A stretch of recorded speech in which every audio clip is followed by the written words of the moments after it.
Il y a quelques années, George Ward Jungo-Hayi, plutôt jeune, s'était résigné à gagner la ville, où la vie est plus simple et la possibilité de se soigner facile.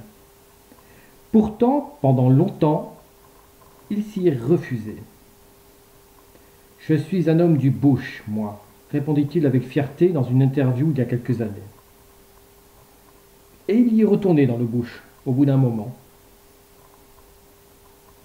Né sans doute au tout début des années 1950, il est encore jeune à la mort de son père. Adolescent, il rencontre pour la première fois des hommes blancs, des membres d'une Commonwealth Welfare Patrol, alors qu'il campe avec sa famille près d'un point d'eau. Ils seront amenés jusqu'à Papunya. George occupe alors plusieurs postes dans la cuisine communautaire, comme de nombreux hommes, suivant ainsi la politique d'assimilation.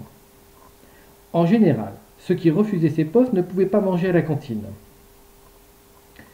Après son mariage avec Nangarawa, issu d'une des familles importantes du désert, et la naissance de leur premier enfant, ils se déplacent vers Warburton, Docker River, Warrakurna et enfin Kintore, où ils finissent par s'installer.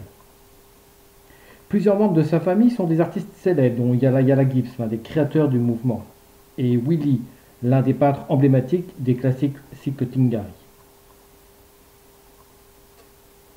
Devenu un homme de loi important et suivant l'exemple de ses frères, George se met à peindre.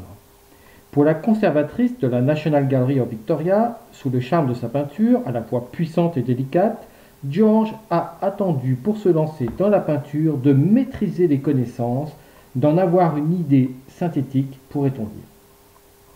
La terre, les sites sacrés et toutes les histoires qui y sont associées sont représentés à l'aide de quelques lignes formant comme un labyrinthe. On n'y voit rien, juste ces lignes, mais elles décrivent des histoires complexes mettant en scène les ancêtres, comment ils insufflèrent la vie dans cette région, l'une des plus isolées du monde, et surtout le déplacement et les actions des ancêtres Tingari. Une fois les points déposés, généralement blancs, la toile illuminée prend toute sa force. Le côté vibratoire et poétique de ces compositions est accentué par sa façon particulière de peindre ces points qui paraissent posés maladroitement. Pour la conservatrice de la collection de l'université Charles Darwin, elle est aussi admirative du travail de George. Le résultat n'est pas du tout dû au hasard. Le peintre sait exactement où il va, ce qu'il veut montrer. Il a quelque chose à transmettre sur ce qu'il voit, ce qu'il ressent, ce qu'il sait.